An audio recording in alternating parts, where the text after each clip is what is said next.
ধর্মনগরে বিবেকানন্দ সার্ধ শতবার্ষিকী ভবনে ভারতীয় জনতা পার্টির ৫৬ ধর্মনগর মণ্ডলের উদ্যোগে সাংগঠনিক সভা অনুষ্ঠিত হয়। ৫৬ ধর্মনগর মণ্ডলে প্রতি ১৫-২০ দিন অন্তর এভাবে সাংগঠনিক সভা করা হয়ে থাকে বলে জানান ধর্মনগরের বিধায়ক তথা রাজ্য বিধানসভার অধ্যক্ষ বিশ্ববন্ধু সেন।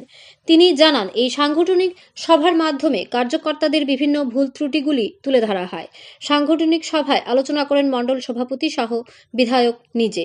তাছাড়া কিছুদিন পূর্বে ভারতীয় জনতা পার্টির সদস্যতা অভিযানের সময় যে সকল কার্যকর্তারা সামিল হয়েছিলেন তাদেরকেও আহ্বান করা হয়েছিল আজ বিবেকানন্দ সার্ধ শতবার্ষিকী ভবনে আয়োজিত সাংগঠনিক সভায়। সভায় সকল কার্যকর্তাদের ধন্যবাদ জ্ঞাপন করেন বিধায়ক বিশ্ববন্ধু সেন। কারণ রাজ্যের মধ্যে সদস্যতা অভিযান অর্থাৎ মেম্বারশিপ করার ক্ষেত্রে ধর্মনগর মাইলস্টোন হয়ে থাকবে বলে জানান রাজ্য বিধানসভার অধ্যক্ষ তথা ধর্মনগরের বিধায়ক বিশ্ববন্ধু সেন। সদস্যতা অভিযানে সামিল হওয়া কার্যকর্তাদের আজ দুপুরে আহারের ব্যবস্থাও করেন বিধায়ক বিশ্ববন্ধু সেন। ধর্মনগর থেকে নিজস্ব প্রতিনিধির রিপোর্ট, আরই ধর্মনগর। আজকে যেখানে একটা সাংগঠনিক বৈঠক হলো, এ সম্পর্কে একটু জানতে চাইছি।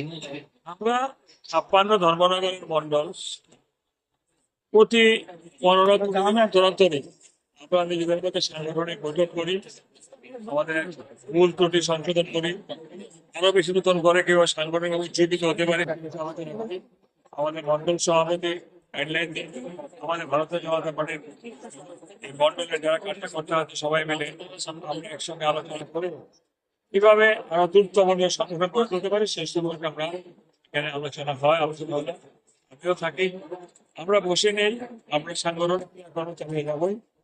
সেই ফলশ্রুতিতে আজকে বসছি যে মেম্বারশিপ অভিযানের সময় ধর্মনগরের আমাদের কর্মী ভাই বোনেরা যে দ্রুততমনীয় মনোভাব নিয়ে মেম্বারশিপ অভিযান করেছে, তাদের সকল কাজকে ধন্যবাদ জানালাম এবং আমরা সকলকে মিলে একটু দ্বিপ্রাহরিক ভোজনের আয়োজন করেছিলাম, সেটাকে আমরা এখন সেই পর্বটা সমাধান করবো এবং সবাইকে অভিনন্দন।